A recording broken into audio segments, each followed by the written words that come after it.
ಕೊನೆಗೆ ಕಲ್ಸ ಬಂದೇ ಬಿಟ್ವಿ ಗುರು. ಕಾಲೇಶ್ವರ ಸ್ವಾಮಿ ದೇವಸ್ಥಾನಕ್ಕೆ ಹೋಗಿ ದರ್ಶನ ಮಾಡ್ಕೊಂಡು ಲಡ್ಡು ಪ್ರಸಾದ ಇಸ್ಕೊಂಡು ನಾವು ಹೊರಟಿದ್ದೆ ರೂಮ್ ಕಡೆ. ನಮ್ಗೆ ಎಂತ ರೂಮ್ ಸಿಗುತ್ತೋ ಅಂತ ಹೋಗ್ತಿದ್ರೆ ನಮ್ಗೆ ಸಿಕ್ಕಿದ್ದೆ ಸ್ವರ್ಗ ಇದ್ದಂಗಿತ್ತು. ಯಾಕೆ ಈ ತರ ಹೇಳ್ತೀನಿ ಅಂದ್ರೆ ಈ ವ್ಯೂ ಪಾಯಿಂಟ್ ನೋಡಿ ಒಂದ್ಸಲ ಕಲ್ದೆ ಹೋಗ್ತೀರಾ. ನಾನಂತೂ ಚಿತಾಲ್ ಪತಾಲ್ ಆಗ್ಬಿಟ್ಟೆ ಗುರು.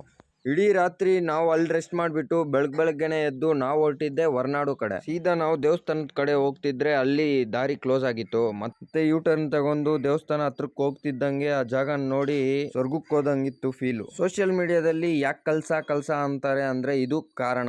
ಈ ಕಡೆ ಬಂದ್ರೆ ಎಲ್ಲ ಕಲ್ದೋಗ್ಬೇಕಾಗಿರೋದೆ. ಅಲ್ಲಿಂದ ದೇವಸ್ಥಾನಕ್ಕೆ ಹೋಗಿ ದೇವ್ರ ಹತ್ರ ಬೇಡ್ಕೊಂಡು ಮಿಸ್ ಮಾಡದೆ ಪ್ರಸಾದದ ಕಡೆ ಹೊರಟ್ಬಿಟ್ವಿ. ಬೆಳಗ್ಗೆನೆ ಅವಲಕ್ಕಿ ಕೊಟ್ರು ತಿನ್ಕೊಂಡು ನಾವು ಹೊರಟಿದ್ದೆ ಅಲ್ಲಿ ಮನೆ ಫಾಲ್ಸ್ ಕಡೆ.